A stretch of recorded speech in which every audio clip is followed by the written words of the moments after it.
Merci Khalid. Merci.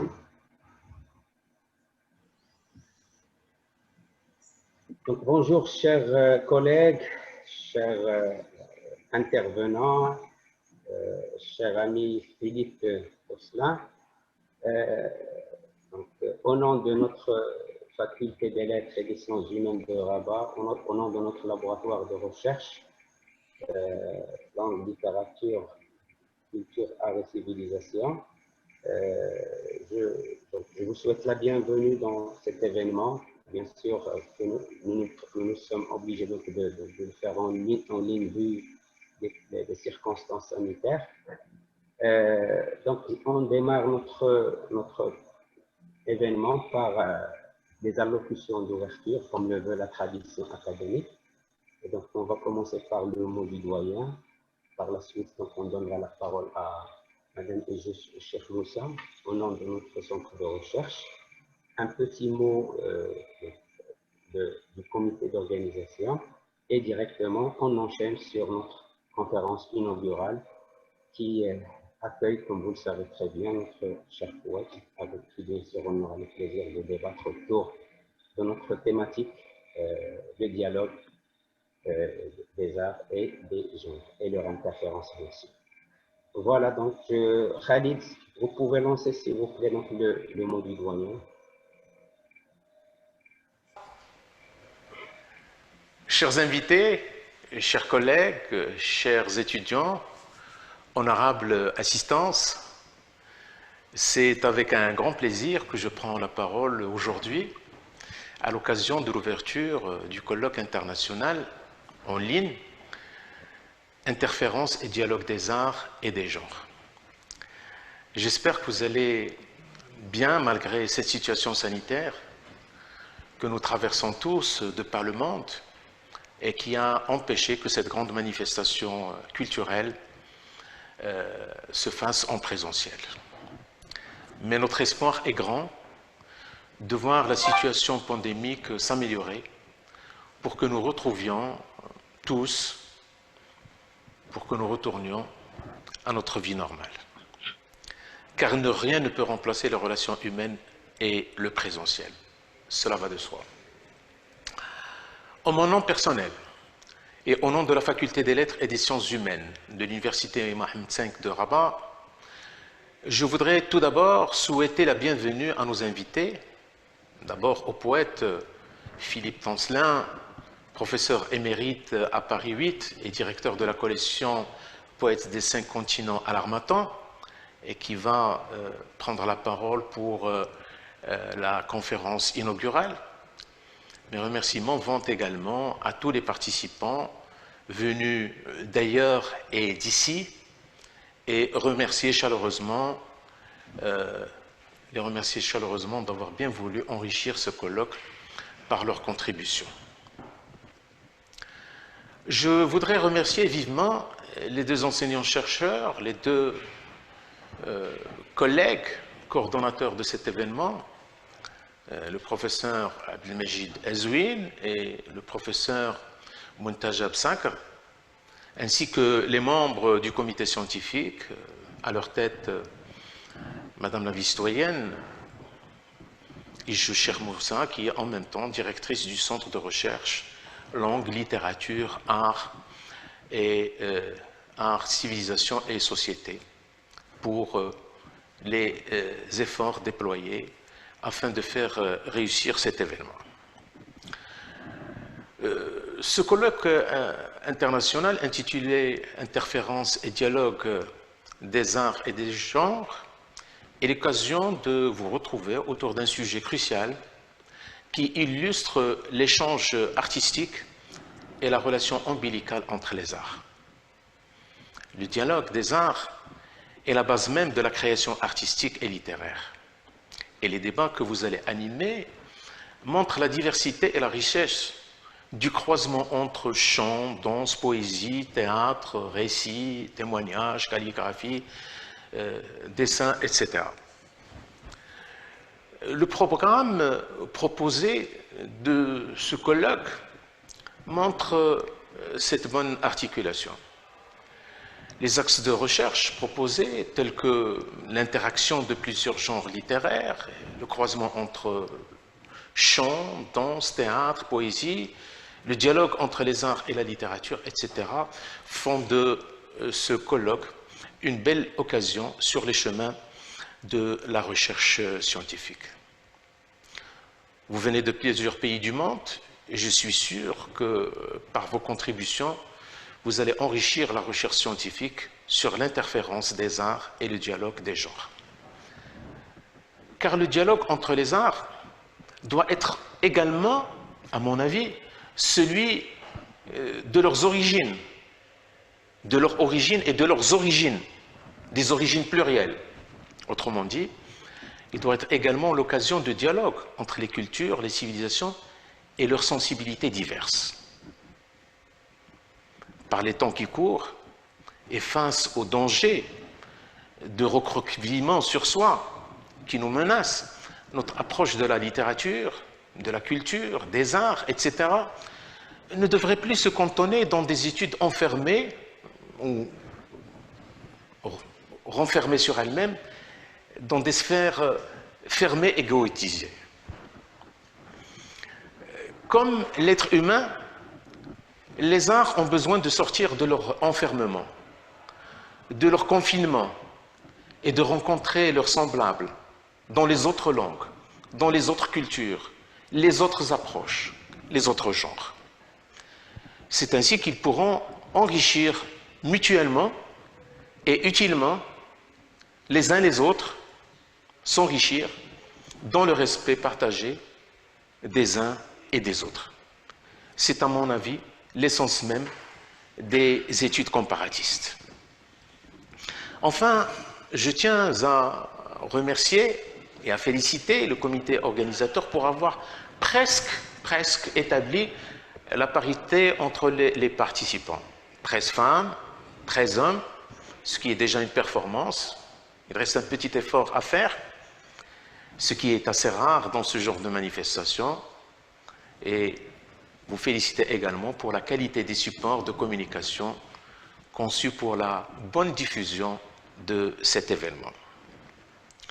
Je vous adresse donc tous mes vœux de succès et de réussite et vous invite à renouveler cette rencontre qui, je l'espère, la prochaine fois, l'année prochaine, sera en présentiel. Merci à toutes et à tous et à très bientôt, j'espère.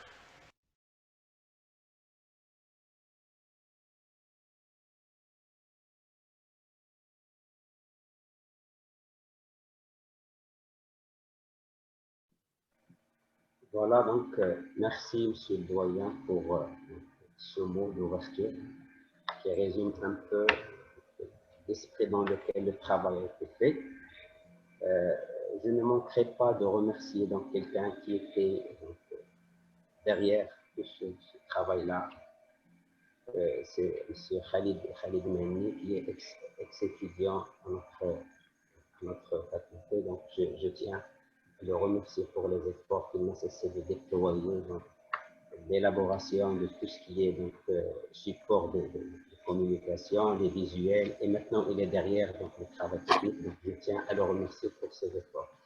Voilà, donc place maintenant au mot qui représente notre centre de recherche. À vous la parole, cher Iljo. Merci, Mjid. Bonjour à toutes et à tous. Monsieur le doyen de la Faculté des Lettres et des Sciences humaines de Rabat, Monsieur Philippe Toncelin, Mesdames et Messieurs les conférenciers, chers collègues, chers étudiants, honorable assistance. Permettez-moi tout d'abord, et à mon tour, de souhaiter la bienvenue au nom du Centre de recherche Langue, Littérature, Art, Civilisation et Société de la Faculté des Lettres et des Sciences humaines de Rabat, souhaiter la bienvenue aux intervenants et les remercier vivement d'avoir bien voulu prendre part à cette grande manifestation sur les interférences et les dialogues des arts et des genres. Par leur participation, ils œuvrent chacun de son point de vue et de son approche à une meilleure connaissance des interférences et des dialogues des arts et des genres. Je remercie particulièrement Monsieur le professeur émérite Philippe Toncelin d'avoir bien voulu nous honorer et enrichir ce colloque par une conférence inaugurale. Son expérience en tant que poète, philosophe, directeur des collections poètes des 5 continents et témoignages poétiques aux éditions L'Harmattan et directeur de nombreuses thèses sur le dialogue des arts, nous éclairera sur les multiples interférences qu'entretiennent les formes artistiques entre elles. Je remercie vivement les collègues qui sont à l'origine de l'organisation de ce colloque, Abdelmajid Azouine, Montajib Sakr et Khalid Mhenni, pour les efforts qu'ils ont fournis pour faire de cette rencontre non seulement un lieu de réflexion sur une question ô combien actuelle, mais aussi un lieu de fraternité et de dialogue entre les participants venus des différentes régions du monde. Je remercie également Monsieur le doyen Jamel Dilhani qui a accordé une grande attention à la tenue de ce colloque. Depuis sa nomination à la tête de notre institution, il n'a cessé d'encourager la recherche scientifique, offrant aux équipes de recherche un soutien sans faille dans la réalisation de leurs activités scientifiques et de leurs projets.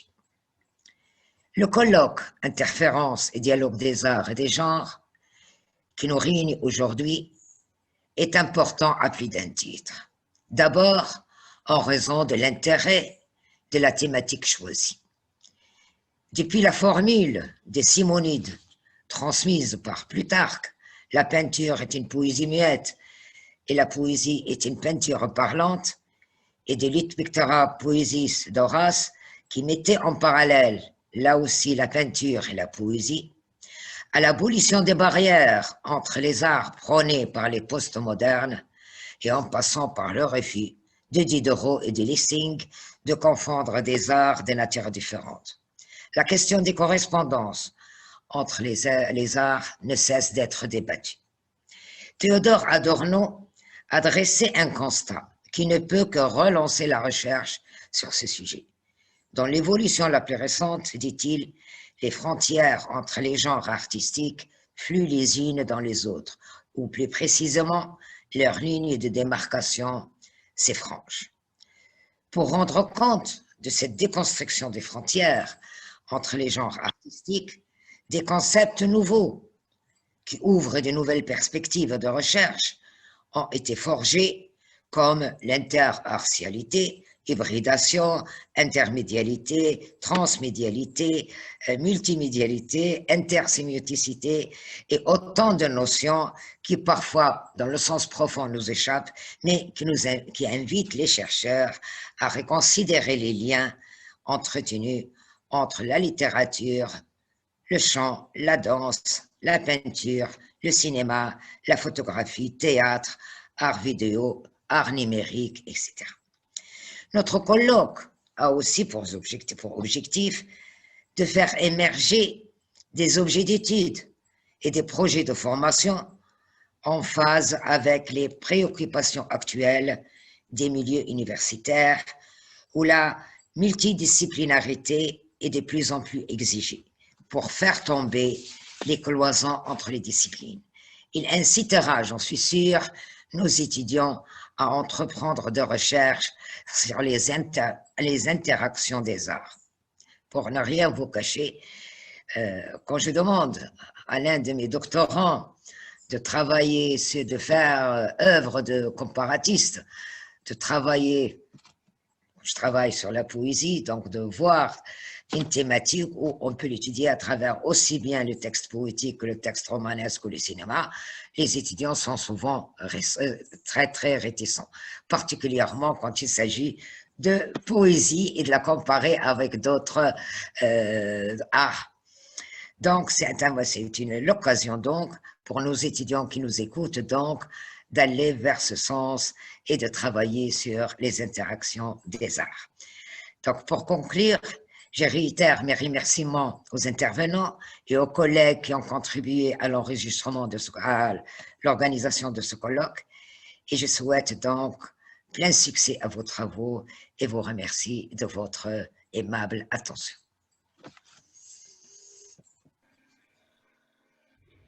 Merci, cher Ijo.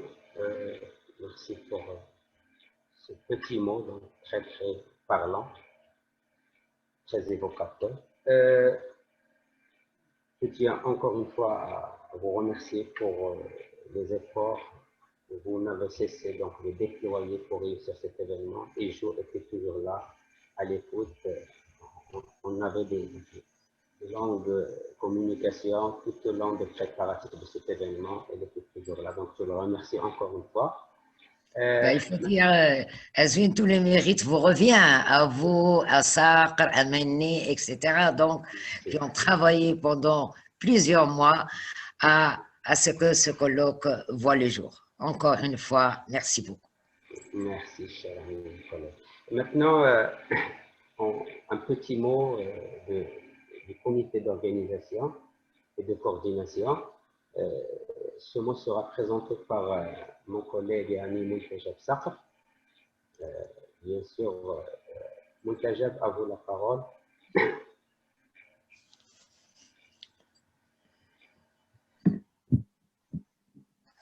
Chers collègues, je vous remercie pour votre participation.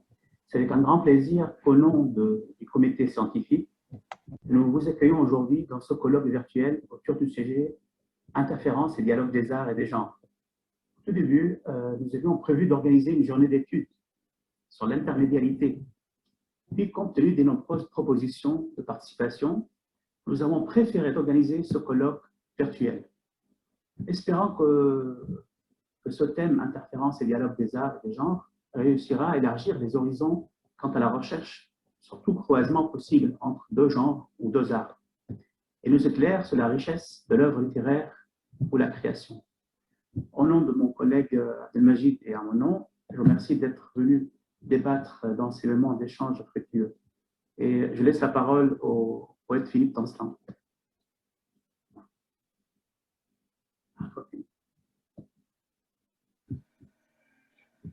Merci, chers amis et collègues. Donc maintenant, on passe à la conférence inaugurale qui sera bien sûr présentée par notre poète Philippe Tancelan. Juste, voilà, un petit mot de présentation de notre poète. Il est bien sûr professeur des universités. Il enseigne à l'université Paris 8. Bien sûr, son domaine d'intervention, c'est la philosophie et l'esthétique. Il est également président de l'International des poètes. Il a opéré le choix d'une approche poétique de l'histoire et de la création, témoin événement. Ses activités de recherche se concentrent autour de la question de l'oralité poétique. Et il dirige bien sûr des collections, il dirige aussi donc, des ateliers de création poétique depuis les années 1970. Voilà, donc à vous la parole, M. Philippe. Merci infiniment, Majid. Et je voudrais d'abord présenter mes très vifs remerciements à monsieur le doyen de l'université, ainsi qu'à madame Azwin, qui est... Non, pardon, madame... je ne la vois plus. Je ne la vois plus sur l'écran. Madame Ijo. Madame Ijo, voilà. Je ne la voyais plus sur mon écran.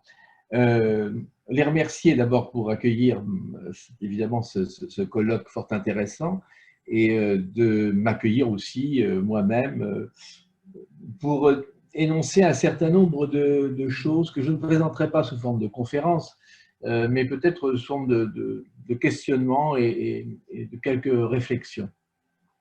Tout d'abord, un premier point concernant ma présentation.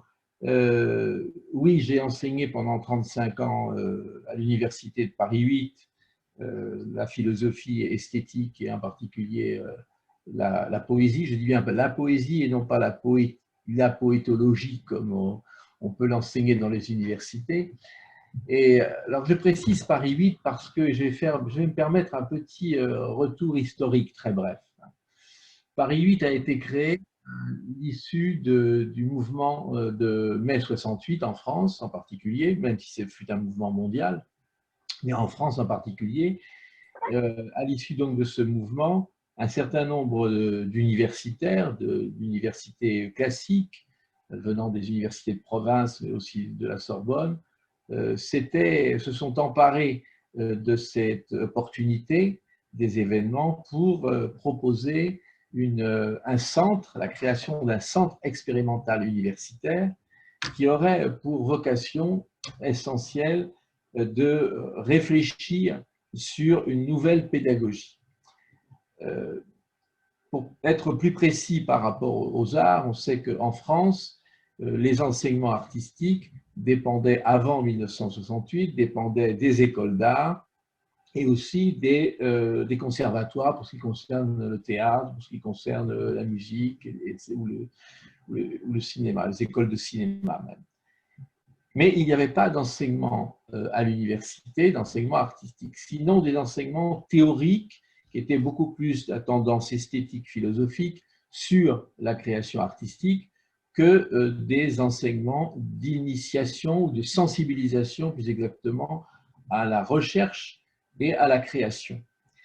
Et dans cet esprit, il y a eu donc la création au sein du centre expérimental de Vincennes, la création au départ de ce qui vraiment s'est appelé un DEP-art. On l'appelait DEP-art, c'est-à-dire département art au singulier.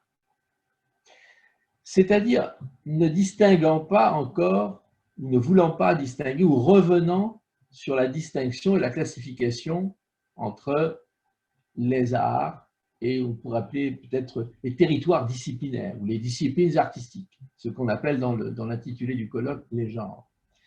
Il n'y avait pas ça, il n'y avait pas cette idée-là. Il y avait cette idée que, et un petit peu comme l'a évoqué très, très justement M. le doyen, cette idée qu'il n'y a pas de frontières. Il n'y a pas de frontières impénétrables, étanches entre les cultures, les civilisations et les expressions des hommes, des femmes et des hommes à travers l'histoire de l'humanité, pas de frontières. Le moyen entre guillemets, de rendre poreuse ou de rendre et transparente ces cultures, ces civilisations, c'est évidemment l'idée de quelque chose qui interagirait entre elles ou entre eux. D'où je reviens sur le département art à l'université, enfin, au centre expérimental de Vincennes, qui est devenu ensuite université Paris 8. Donc, pas de discernement, pas de distinction, pas de classification. Des classifications qui interviennent au XVIIIe, XIXe siècle avec Kant et Hegel. Voilà, on est presque encore dans la conception antique, c'est-à-dire de la techné, du savoir-faire. On n'est pas dans la revendication d'une identité, ou de la construction d'une identité disciplinaire, c'est-à-dire qu'il n'y a pas des arts, il y a l'art. Il y a l'art, voilà, avec des singularités qui vont s'exprimer de façon forte à travers l'histoire même de l'expression humaine. Puis, a été introduit dans ce département art, au singulier d'abord, ont été introduites alors les premières classifications, c'est-à-dire qu'on est revenu au territoire du cinéma, au territoire de la musique, au territoire de la photographie, le territoire de la danse, au sens territoire, presque au sens vraiment, je veux dire, deleuzien du terme. Hein. Même s'il y avait des tentatives de déterritorialisation des disciplines, il y avait dans la pratique, il s'est instauré petit à petit, au cours même de l'enseignement dans cette université, la notion d'art au pluriel. Mais pour lutter contre la tentative de séparation, de frontières, on a introduit le concept d'interartistique qui a été évoqué par Mme Ijou tout à l'heure. L'interartistique, c'est-à-dire ce qui serait au sens étymologique à la fois parmi les arts et entre les arts. Donc une espèce d'espace intervallaire des arts. Et puis cet interartistique s'est transformé, j'y reviendrai tout à l'heure, en ce que Mme Ijou a évoqué aussi, c'est-à-dire le concept de trans-artistique. Et j'y reviendrai un peu plus tard. Maintenant, je voudrais dans un deuxième temps peut-être revenir sur l'intitulé même de ce colloque, parce qu'il me paraît important. Interférence. Bon, le concept d'interférence, bon, en physique, ça renvoie à l'interaction, à une interaction. Alors, il y aurait une interaction, mais l'interaction, et c'est là que je suis très sensible dans un premier temps à l'intitulé du colloque, c'est que interaction ne signifie pas dialogue. Ce n'est pas parce qu'il y a une interaction qu'il y a nécessairement un dialogue. Un dialogue, à la fois c'est une confrontation, une mise en vis-à-vis, un échange possible dont les fruits ne sont pas acquis. C'est-à-dire que ce n'est pas parce que des gens dialoguent qu'ils vont produire nécessairement quelque chose. Il peut y avoir une somme d'expressions, il peut y avoir des juxtapositions d'expressions, comme il y a des juxtapositions d'interférences, hein, et ce ne sont pas les interférences constructives. Et puis, il peut y avoir effectivement ce qu'on appelle un dialogue, c'est-à-dire ce qui va, pour moi, hein, faire effet de résonance entre des expressions. Alors, ce dialogue, c'est un dialogue, est-ce que c'est un dialogue des arts et des genres? Et c'est là peut-être que j'aurais une remarque à faire sur les deuxièmes termes de l'intitulé. Est-ce que ce ne serait pas interférence au pluriel, bien sûr, et dialogue de l'art et des genres, plutôt que des arts? Si on introduit des arts, déjà on réintroduit une classification, on reterritorialise, et à ce moment-là, on réduit, me semble-t-il, peut-être la dynamique même de l'interférence, puis éventuellement du dialogue. Voilà. Alors, ceci m'amènera à un troisième point très rapide.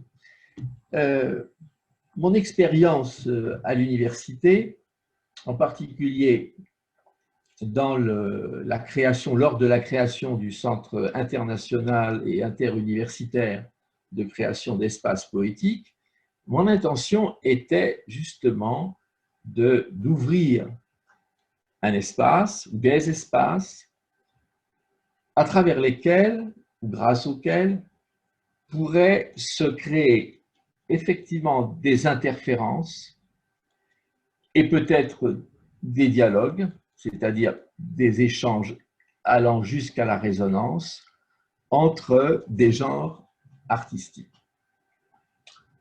Et ces espaces, cet espace que j'ouvrais à travers le centre, je l'ai appelé espace poétique.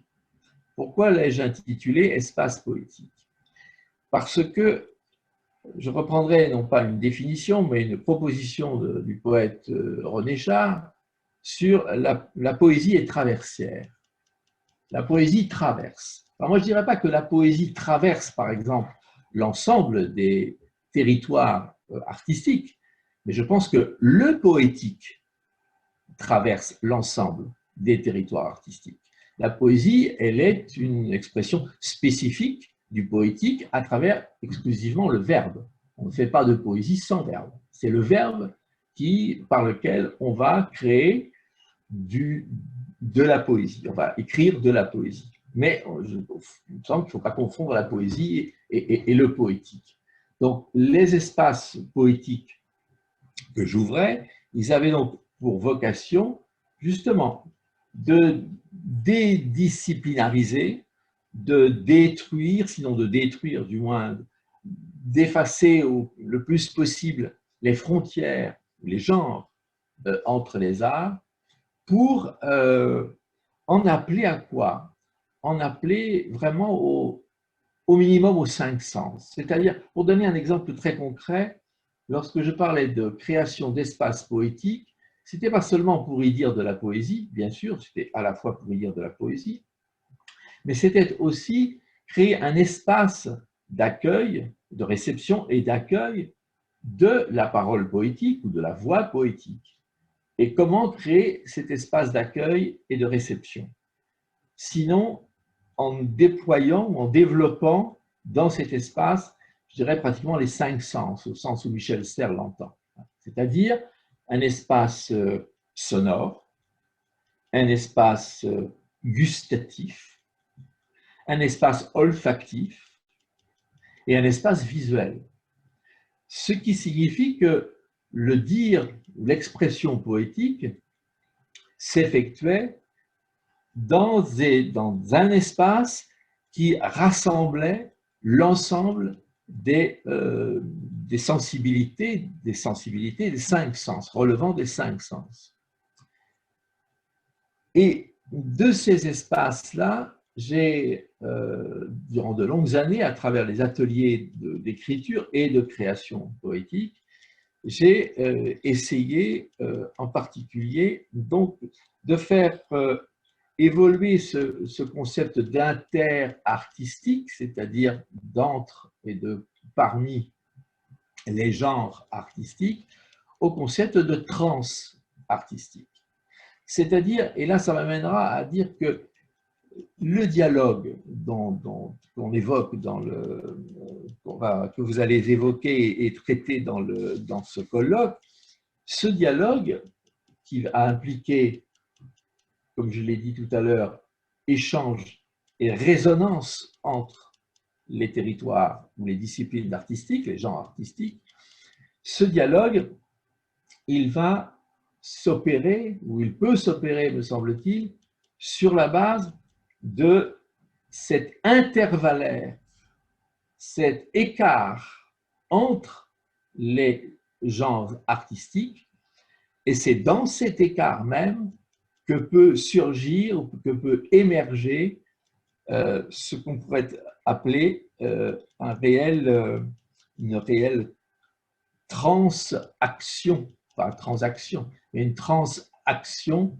des disciplines artistiques entre elles, de façon à avoir un réel dialogue et un réel échange, une réelle résonance, et non pas ce à quoi on assiste, et depuis des années, je dois le dire, à regret, en tout cas pas seulement en France, mais dans pas mal de pays aussi, c'est-à-dire beaucoup plus à soit des juxtapositions d'expressions artistiques, soit des mélanges, ce qu'on appelle les mélanges, ou des mêles, mêles au sens de mêler, hein, de mêle des arts, c'est-à-dire où s'immisce la confusion, une sorte de fusion et de confusion, qui fait à la fois perdre complètement la singularité des expressions artistiques et en même temps ne favorise pas ce qui pourrait être, de mon point de vue, le summum du dialogue entre les genres artistiques, et qui relève pour moi de la conception antique de l'hospitalité. Pour moi, l'échange et le dialogue entre les genres artistiques, c'est la capacité d'accueil, la capacité de réception entre ces différentes expressions, et capacité d'accueil et de réception implique alors cette antique conception de l'hospitalité au sens hellénique du terme. Et là, je terminerai très brièvement en évoquant justement cette hospitalité. Et c'était quoi l'hospitalité chez les Antiques? C'était, tu es l'étranger, tu viens chez moi. C'est chez moi, c'est mon territoire, entre guillemets. Mon territoire, pas tant mon territoire que mon domaine vital. C'est mon domaine vital. On n'est pas encore au concept de territoire. Tu rentres dans mon domaine vital et je t'accueille. Et pendant quelques jours, tu dois te considérer chez toi. C'est-à-dire, quand je suis chez l'autre, et qu'il m'accueille, je suis comme chez moi. Dans un second temps, l'hospitalité au sens hellénique disait, une fois que tu as fait l'expérience de pouvoir ressentir un chez-toi chez l'autre, nous allons venir à une coexistence. Moi et l'autre, l'autre et moi. Une coexistence respectueuse, c'est-à-dire où les singularités se respectent mutuellement. Et c'est dans ce respect des singularités mutuelles, mais qui est passé préalablement par l'accueil, c'est-à-dire tu es chez toi, chez l'autre, eh bien, une fois cette dramaturgie effectuée, il y a cette très belle, ce très beau rite qui consistait en ce que, au moment où l'hôte et celui qui avait été accueilli se séparaient, eh bien, il cassait, il brisait une plaque qui correspondait un peu à la monnaie d'aujourd'hui. C'est comme si vous preniez un billet quelconque de monnaie et que vous le déchiriez en deux. L'hôte avait une moitié et celui qui avait été accueilli avait l'autre moitié. Et chacun repartait sur sa terre ou sur son domaine vital. Mais il avait la moitié de ce qui s'était échangé avec l'autre. Et cette moitié, il devait la transmettre. Et c'était ça l'héritage. De transmettre chacun de son côté ce qui avait été partagé, uni, ce qui avait échangé, ce qui avait résonné dans une coexistence mutuelle, dans une coexistence pendant un certain temps. Et donc, l'hôte et l'accueilli transmettaient à ses descendants. Dans la perspective qu'un jour, peut-être, sait-on jamais, un jour, un des descendants de l'un et de l'autre se rencontreront, ils auront chacun la moitié de ce dont ils ont hérité. Et ils les confronteront et ils réaliseront l'unité dont ils sont à la fois les héritiers et dont ils sont les porteurs.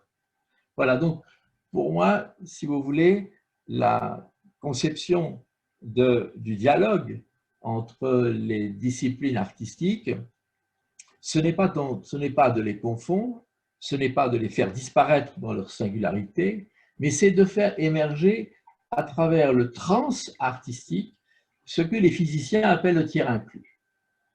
C'est-à-dire ce qui est comme altérité incluse dans la confrontation et dans le vis-à-vis entre deux individualités ou entre deux entités. Voilà.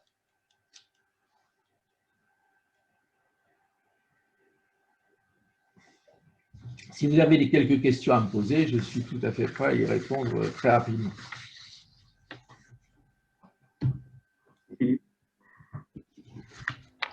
Merci, Monsieur Philippe, pour la qualité donc, de cette intervention, pour les pistes qu'il nous ouvre. Hein. C'est vraiment très, très intéressant. Donc, juste une petite synthèse par rapport aux propos de Monsieur Tosselin. Bien sûr, il a commencé dans un premier temps par rappeler les circonstances dans lesquelles il a enseigné la poésie, donc, à l'université Paris 8 et l'esprit dans lequel cette université a été créée, donc justement en rapport avec les événements de 1968. Et bien sûr, de chemin faisant, il a rappelé donc l'esprit dans lequel l'idée de l'interférence ou du dialogue est née, et tout en précisant la différence entre l'interartistique et le transartistique. Monsieur l'intervenant a aussi mis en exergue le fait que le dialogue entre les genres et les arts ne doit pas se faire dans l'esprit donc de l'un qui domine l'autre ou de l'un qui fait disparaître l'autre. C'est dans l'esprit de la fusion. Et j'ai beaucoup aimé, donc j'étais très très intrigué par cette métaphore de l'hospitalité. Hein. ce recadrage du concept dans, voilà, dans ses origines un peu lointaines, comme quoi l'hospitalité, c'est à la fois cette ouverture sur l'autre, ce vivre ensemble qui se tisse dans ce moment, bien sûr, partagé, et ce départ pour une prochaine suite ou l'idée de l'héritage, de la transmission, est bien sûr est très très important dans ce sens.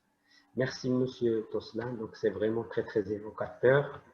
Je donne la parole à l'audience s'il y a une question, s'il y a une ouverture, s'il y a un commentaire. Donc à vous la parole. Oui, moi, bien sûr, vous pouvez prendre la parole. oui, moi j'aimerais bien. Est-ce que vous m'entendez? C'est qui? Oui, bonjour. Pardon, Lamia. pardon. Lamia. Ah oui, Lamia. Oui, Lamia, vas-y. Bonjour. Est-ce que c'est possible de reprendre la citation de René Char? Ça commence par la poétique traverse. Il dit que la poésie est intervallaire et qu'elle est traversière. Intervallaire dans la mesure où elle est la poésie surgit de l'écart entre les mots, c'est-à-dire au moment de la confrontation entre les mots, comment les mots s'étonnent les uns les autres d'être à côté de l'autre. Voilà, il y a un étonnement. Et c'est cet étonnement dans la confrontation des mots qui fait sens poétique pour René Char. Et il dit ça, c'est la poésie, elle est traversière, c'est-à-dire qu'elle va par cet étonnement qui est créé dans la confrontation entre les mots, ou là ça peut être la confrontation entre les images, ça peut être la confrontation entre les sons. On est là dans le poétique, la poésie étant vraiment non pas le territoire, mais je veux dire le domaine électif du verbe. Mais le poétique, ça relève aussi de cette dimension traversière et intervallaire, c'est-à-dire des capacités, vraiment des capacités, je répète, d'étonnement dans la rencontre, dans le vis-à-vis des mots entre eux, des images entre elles. Et là, on peut imaginer dans le vis-à-vis entre, par exemple, la poésie et le théâtre, la musique et le théâtre, la peinture et le cinéma. Si on n'est pas dans ce rapport d'étonnement qui est un rapport profondément intervallaire, bon, on est beaucoup plus dans des summas, dans des mélanges, dans des juxtapositions ou dans des côtoiements, mais pas réellement dans un échange au sens de la résonance. Merci beaucoup. Je peux ajouter quelque chose? Merci Lamia. Donc s'il y a une autre question, bien sûr. Je vais ajouter quelque chose. Oui, vas-y, Montaja. Merci Philippe pour cette belle conférence éclairale. Tu nous as éclairé en fait sur même la constitution de Paris 8 de l'époque. Je vais juste répondre à ta question concernant le titre. Et comment on est arrivé à ce titre. D'abord, j'ai choisi avec Majid le mot intermédialité ou intermodalité. Je n'étais pas encore sûr sur le mot, en fait, bien, parce que c'est un domaine très large. Après, vu les propositions de communication qui nous sont parvenues, au début, c'était prévu, je viens de le dire, pour une journée d'études. On a vu qu'il y a vraiment un dialogue entre les arts. Il y a aussi une richesse par rapport au titre, par rapport au sujet qui concerne la poésie, l'art, l'opéra, le théâtre, la peinture. J'ai proposé à Majid dialogue des arts et lui, il a ajouté interférence des genres. C'est pourquoi on a vraiment fait un titre qui, à mon avis, peut, à la limite, inclure la transe artistique ou bien on parle de voisinage, on parle d'accueil. Par contre, que ce soit un titre sur les dialogues des arts ou interférence des genres ou intermédialité ou intermodalité, il suffit de voir comment, la façon en fait, dans laquelle ces genres sont juxtaposés. on ne se pose pas la question pourquoi. Parce que quand il y a une œuvre d'art ou d'autres genres, il y a toujours un voisinage. Donc, il s'agit de comment l'œuvre héberge plusieurs genres ou plusieurs dialogues, en fait. Et c'est ce comment qui nous intéresse finalement, parce que c'est évident qu'il y a un dialogue et c'est évident qu'il y a plusieurs genres dans n'importe quel pièce de théâtre. Il y a toujours chant, danse. On est sur les étonnements par rapport à la façon, à la méthode de la création. Je te rappelle à Paris 8 des ateliers que faisaient les étudiants. Il y avait toujours des chants, pas la question de l'artiste ou du créateur, pourquoi tu fais ça? Parce qu'en fait, l'art est composé, il y a toujours des facettes de l'art, et il y a toujours des éléments constitutifs qui composent l'œuvre en général. C'est pourquoi nous avons choisi ce titre qui, nous espérons, qu'il soit aussi intéressant pour tout le monde et qu'il soit aussi novateur dans ce sens. Ce n'est pas une première collaboration. Nous espérons continuer, et, on vient de le dire, d'ajouter quelque chose à la recherche scientifique dans ce sens. Et merci pour la communication. Merci, cher Montajab. S'il y a une autre intervention, bien sûr, donc, la parole est à l'audience.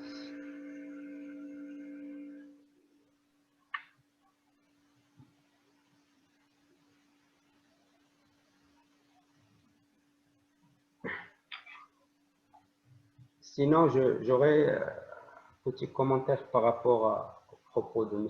Philippe. J'aimerais bien savoir si dans vos publications, dans vos productions scientifiques, est-ce qu'il y a une place que vous avez accordée à ce dialogue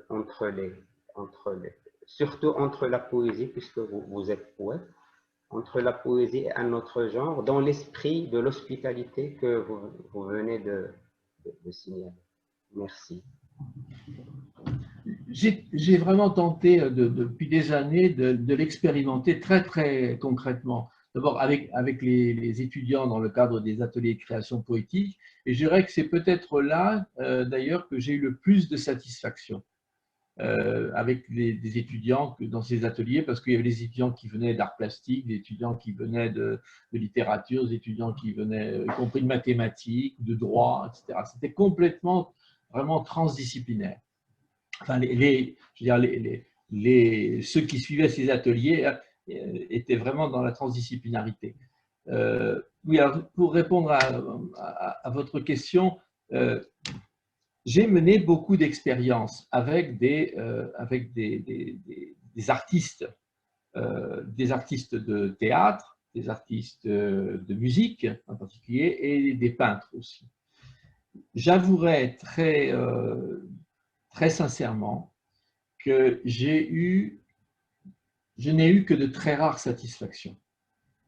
C'est-à-dire que j'ai été trop souvent, me semble-t-il, trop souvent retrouvé dans une situation, je veux dire, non pas de confrontation, mais au sens presque belliqueux du terme, entre, par exemple, le verbe poétique, la parole poétique, la voix poétique, et puis la musique. C'est très rares musiciens dont j'ai pu apprécier vraiment le début d'un dialogue au sens d'une résonance entre la parole poétique, entre le verbe poétique et l'expression musicale. Avec des peintres, ça a été un petit peu moins, je veux dire, délicat, un petit peu moins difficile. Et avec des gens de théâtre, ça a été encore plus difficile en revanche, mais peut-être que c'est dû aussi à mes exigences, c'est-à-dire que je suis très rétif par rapport à l'addiction poétique. Je pense que l'oralité poétique, elle n'est pas là. Elle doit éviter absolument le surtexte, le sursens. Et je trouve que souvent les comédiens, en jouant le texte poétique, en le jouant, je dis bien, sont dans un sursens. Il y a un rajout de sens qui neutralise le sens originel et initial. Voilà. Mais je suis néanmoins convaincu qu'il y a un échange et qu'il y a un dialogue possible, mais il est difficile. Je pense qu'il est difficile et je pense qu'il exige beaucoup de rigueur de la part des uns et des autres qui sont en présence. En fait, peut-être pour répondre à votre question, j'évoquerai juste un passage du grand poète allemand Rainer Maria Rilke, qui, dans une de ses élégies de Duino, parle de l'ouvert, où il dit le poète est dans l'ouvert. Et dans l'ouvert, c'est-à-dire qu'il n'est pas dans l'ouverture, il est dans l'ouvert. C'est-à-dire il a une très belle, dans la 10e élégie de Duino, il a une très belle métaphore. Il dit, à la différence, ce qui est arrivé à l'homme, c'est terrible. Parce que quand il était enfant, quand il était jeune, que sa conscience s'éveillait, il était dans l'ouvert. C'est-à-dire dans l'accueil et dans l'étonnement perpétuel de sa confrontation avec le monde et dans le monde. Et puis tout d'un coup, la culture, quelle qu'elle soit d'ailleurs, sauf certaines cultures très, très minoritaires aujourd'hui et même pratiquement disparues, les cultures ont retourné cet homme, ils l'ont retourné dans l'autre sens. Et il s'est retrouvé non plus avec la mort derrière lui, mais avec la mort devant lui. Et il n'avance plus qu'avec comme seule perspective la mort. Il sait qu'il y aura une fin, il mourra.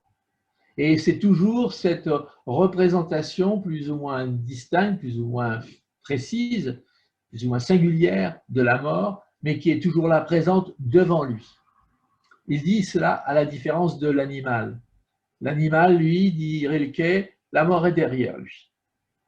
Et il va donc dans l'ouvert, c'est-à-dire dans l'accueil perpétuel, permanent de ce qui advient. Donc il est dans un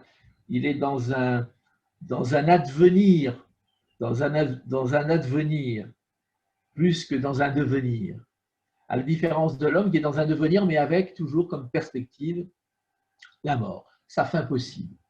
Voilà. Et là, je trouve que là, on est dans l'univers proprement, pour moi, proprement poétique. Pas seulement de la poésie avec le verbe, et avec ce que j'évoquais tout à l'heure de l'étonnement de la rencontre des mots qui créent, qui sont l'essence même de la poésie, mais je crois qu'on est dans cette... Et c'est la même chose, mais ça rejoint l'histoire et le quotidien, tout ça. Hein. C'est l'étonnement, c'est l'acceptation. C'est pas l'acceptation, c'est l'accueil de l'étranger, c'est l'accueil de l'autre, de l'étranger. Hein. Et l'étranger n'étant pas celui qui vient, dont je dois chercher à savoir d'où il vient et où il va, mais il est là. Quand il passe, il est là. Et qu'est-ce que je fais de cette présence-là, de lui et de moi? Qu'est-ce que je fais de ça? Hein. Et c'est dans cette présence, dans cet advenir de lui à moi et dans cet advenir de moi à lui que quelque chose peut se produire qui est de l'ordre effectivement du poétique, profondément du poétique, mais du poétique au sens vraiment de l'humain, de l'humanité. Hein. Cette humanité dans tous les sens, dans toutes les capacités sensitives et sensorielles sont en perpétuel éveil. Et chaque mouvement de l'histoire, aujourd'hui, et tout ce qui se passe, y compris de dramatique, aujourd'hui dans l'histoire, on peut avoir les exemples de ce qui s'est passé en Palestine tout dernièrement. Eh bien, ça n'a, malgré les raids, malgré les bombardements, malgré la tragédie, malgré la souffrance, des Palestiniennes, des Palestiniens ont continué à chanter, ils ont continué à danser, ils ont continué à faire de la musique, ils ont continué, les artistes enfin les artistes, oui, ceux qui se sont convoqués plus définitivement à une expression singulière, mais les femmes et les hommes en général, voilà, ils sont potentiellement créateurs et artistes. J'aime pas beaucoup le terme en fait, hein, j'aime pas beaucoup le terme. Enfin, ils sont créateurs parce qu'ils deviennent. Ils sont dans un devenir permanent, donc ils sont créateurs. Ils sont créateurs du jour et de la nuit. Ils sont créateurs du pire et du meilleur d'ailleurs aussi.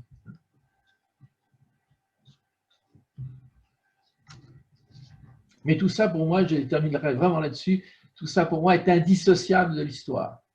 C'est indissociable de ce qui se passe dans le monde, c'est indissociable des événements historiques. Voilà. C'est pour ça que, comme vous l'avez rappelé dans la présentation que vous avez faite de moi, voilà, je ne dissocie pas mon écriture poétique de l'histoire. Merci, Monsieur Philippe Tosselin, pour la qualité de votre intervention, pour les éclaircissements que vous avez apportés par rapport à notre thématique. Je pense qu'il est... Je ne sais pas s'il y a encore une question. Sinon, c'est le temps de